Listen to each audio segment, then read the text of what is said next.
bermasalah di Verval SP. Jika ada bermasalah, silakan untuk diperbaiki. Kemudian, daftar nominasi sementara atau DNS, Pusdati menerbitkan DNS berdasarkan update data dari Satuan Pendidikan dan Dinas. Kemudian setelah itu, penetapan kelulusan peserta didik, operator Satuan Pendidikan menetapkan kelulusan peserta didik berdasarkan SK penetapan dari Kepala Satuan Pendidikan. Kemudian membuat SPTGM.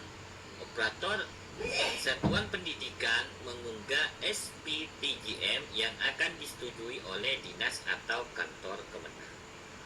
Kemudian daftar nominasi tetap atau DNT, Pusdatin menerbitkan DNT yang akan menjadi dasar penerbitan nomor ijazah. Kemudian penerbitan ijazah, Pusdatin atau Kemenak menerbitkan nomor ijazah. Setelah itu, data induk ijazah. Pertama, peserta didik. Peserta didik, pastikan data peserta didik Bapak Ibu tidak ada yang masuk ke dalam residu.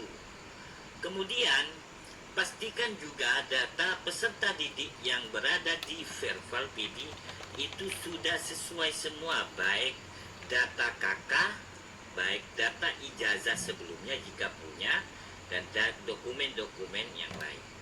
Jika seandainya antara KK dan ijazah ada perbedaan, maka segera perbaiki di KK, karena kalau ijazah nggak mungkin dilakukan perbaikan.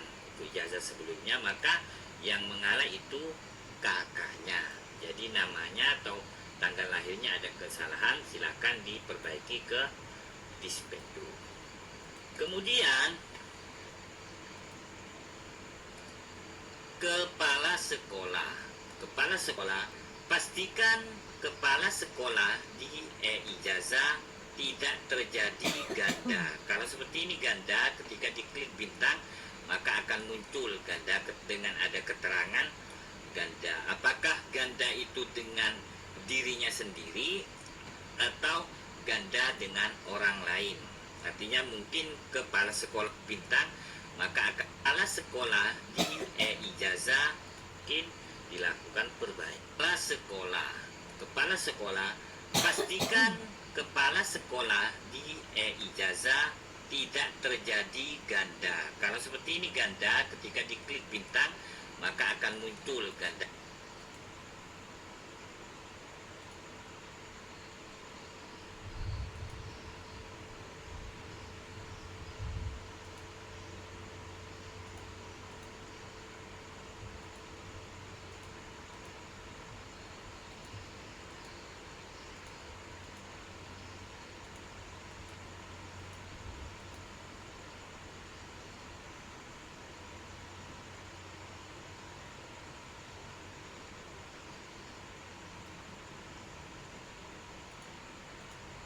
Dengan ada keterangan ganda. Apakah ganda itu dengan dirinya sendiri atau ganda dengan orang lain?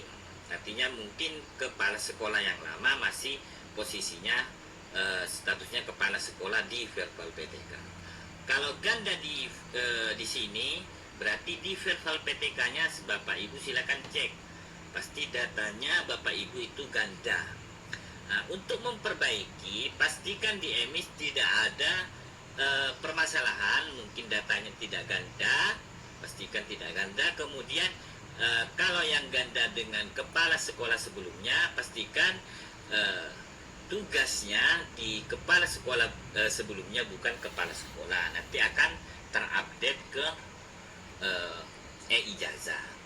Kemudian kalau di Verval PTK-nya Bapak Ibu di menu integrasi Kemenak itu ganda, maka Bapak Ibu silakan melakukan atau melaporkan ke ULP, chat ya. Kalau nanti disuruh memastikan di emisnya perbaiki. Kemudian selanjutnya akreditasi satuan pendidikan. Pastikan akreditasi satuan pendidikan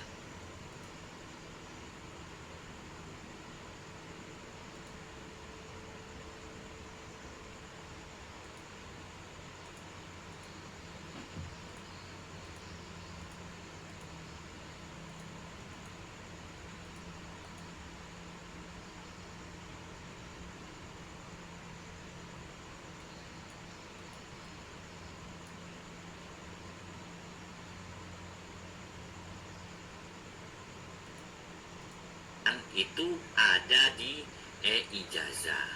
Artinya di sini akreditasinya A, B atau C.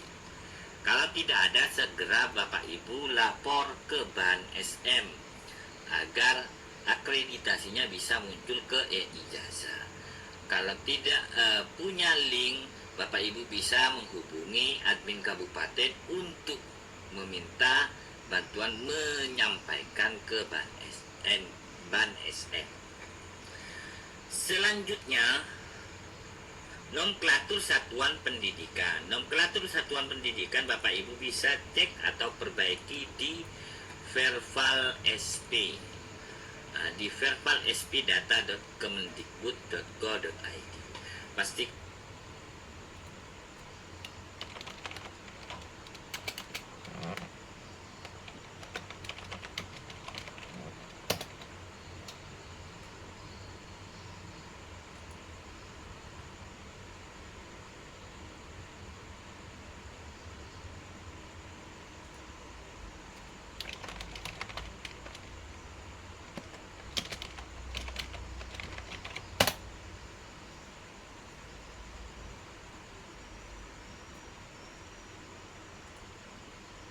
kan di sini dokumen-dokumennya sesuai dengan SK operasional, kemudian SK pendiriannya sesuai, kemudian desanya, alamatnya, dan tanggal SK pendirian juga bisa sesuaikan dengan dokumen yang ada. Selanjutnya, peran dan hak akses dalam pengelolaan ijazah. Satuan pendidikan memastikan update data peserta didik, kemudian memastikan data kepala satuan pendidikan dan gelar akademiknya. Ini pastikan di Verval PTK ya. Untuk gelarnya, pastikan ada gelarnya di emis. Ada kolom gelar kan, bukan namanya terus dikasih gelar, tapi ada nama, kemudian di kolom gelar baik di depan ataupun gelar belakang. Kemudian menetapkan status kelulusan peserta didik. Selanjutnya mengunggah SPTGM, ini di manajemen ijazah ya. Kemudian Dinas Kantor Kemenak memastikan data satuan pendidikan, nomenklatur dan akreditasinya sudah masuk ke ijazah, nomor ijazah. Kemudian selanjutnya membuat rekomendasi sementara tidak lulus selesai. Akan siswa yang terdapat residu orang tua karena tidak mendapatkan ijazah LPD-nya. Aktivasi kembali di provinsi juga terjadi. Nah, ini ya terkait dengan pengelolaan ijazah untuk penerbitan ijazah pada tahun 2025. Pastikan data siswa atau peserta didik Bapak Ibu tidak ada yang bermasalah dan bisa terbit semuanya ijazahnya agar bisa melanjutkan ke jenjang selanjutnya. Baiklah, cukup sekian yang bisa saya sampaikan, mudah-mudahan bermanfaat. Kurang lebih